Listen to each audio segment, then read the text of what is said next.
Hey guys, so in today's video I will be doing a review of the Sparkle & Co. January sub bag, and I'll be showing how I created this beautiful manicure using the products inside, as well as a few different stamping products. So let's get right into the video.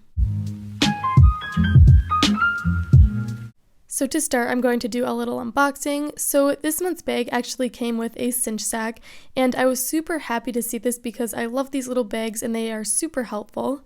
And now moving into the contents that come inside, here is the sticker. It says "Be Fierce" and it is absolutely gorgeous. And here are the 3 beautiful colors swatched with the 3 different dip powders.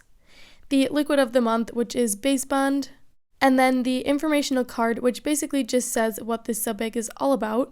And this month's theme was fierce and overall just having a positive attitude. And here are the cute little paper cutouts. So the first color is SB89 Girl Power, and it is a light pink.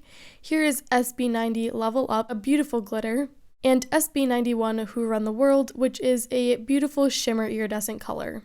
And now getting into the nail art, I'm going to start off with my clean Prep Natural nails, and I'm going to apply a layer of Sparkle & Co. pH Prep to all of the nails, and this will help get rid of any oil still remaining, and make sure that the dip nails last as long as possible.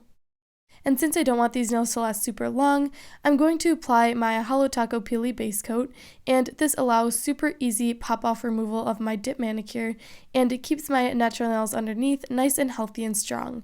So I'm applying a thin, even layer of this to all of my nails, and before going in with the dip powder application, I'm going to make sure that this is completely dry. And once I've let the Peely base coat dry completely, I'm going to start my dip powder application. So as always, I'm going to use my Sparkle & Co. Base Bond Liquid, SB89 Girl Power, which is this beautiful pink shade, and my clear dip container. So I'm just going to pour the pink powder into the dip container, and this will just help me get a nice, easy application. And now I'm going to apply a thin, even layer of base to the entire nail and dip into the powder immediately after. And this is my method for the dip powder application. It works great for me and I get a really nice, easy application every single time. So I'm going to repeat this step on all of my nails, and this will only be the first coat, and I actually ended up going in with 3 coats for this specific dip powder just because it was a little bit sheer in 1 and 2 coats and I wanted a more fully opaque look.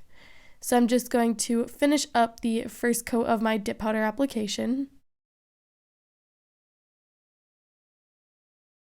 And once I've fully dipped all of my nails for the first time, I'm going to remove any excess powder after the nails have dried, and now I'm going to go in for a second coat.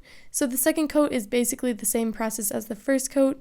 I'm just applying a thin, even layer of base to the entire nail, making sure to avoid the skin, and then immediately after I'm dipping into the powder and tapping off any excess. And for this subscription bag, I only featured this one specific color, but closer to Valentine's Day, I'm planning on using the other glitter and shimmery shade because they are absolutely gorgeous, as you saw from the swatches previously. So like always, these Sparkle & Co. products work really great for me, and I highly recommend checking out their dip powders if you are new, and I'll be sure to leave the link to the February signups below. And here I'm just wrapping up the second coat of dip powder, and I didn't show the third coat on camera because I thought you got the gist of it, but just know I did apply a third coat of dip powder after the second coat.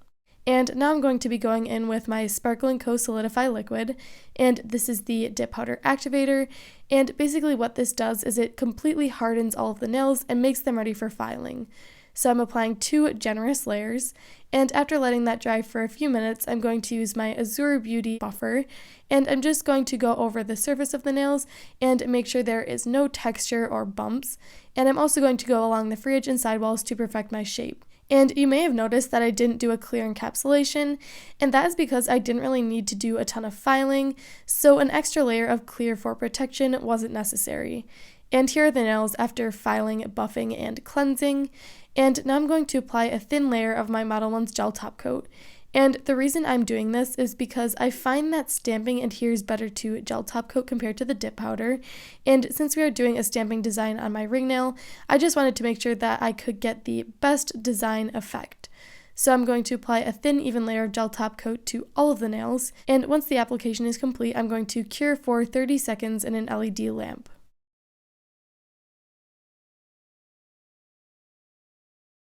And now moving on to the stamping, I'm going to use this plate from Maniology, and I'm going to remove the protective film before stamping. And for this design, I'm going to use my Born Pretty clear stamper, a Winstonia clear scraper, and this beautiful tan China glaze polish. So I do my normal stamping routine. I apply the polish to the image, scrape over any excess, and then pick it up with my stamper, and then I align it on the nails and press down. And I actually did a layered stamp effect for the tan heart just because it was a little bit sheer with one stamp. So here's what it looks like fully opaque with two. And now I'm going to be taking my Holo Taco One Coat Black polish and pick up the outline for the heart and then stamp that on as well just to give it a little bit of a border. And now for the cheetah or leopard design, I'm going to apply some of that black polish onto my scraper, and using a very small dotting tool, I'm just making curved shapes and little dots. And this step doesn't really have to be perfect, it's kind of just however you want it to look. So I just add these little squiggles, curves, and dots to the inside of the heart to give that cheetah or leopard print design. And after going in with my dotting tool, I actually used a toothpick to fill in any of the small areas. And after letting my stamping completely dry, I'm going to apply another layer of the Model 1's gel top coat on top. Then I cured, and now I'm going to apply my Cuticle Candy cuticle oil to all of my nails. And here is the finished design I created using the Sparkle & Co. January sub bag, as well as a Maniology stamping plate. So I really like how these nails turned out, and I think they are perfect for Valentine's Day. And they were also super easy to create, which is definitely a plus. So if you guys are interested in checking out Sparkle & Co., I'll be sure to leave all of the information below. And I hope you guys enjoyed this video. If you did, be sure to give it a like and subscribe down below, and I will see you in the next one.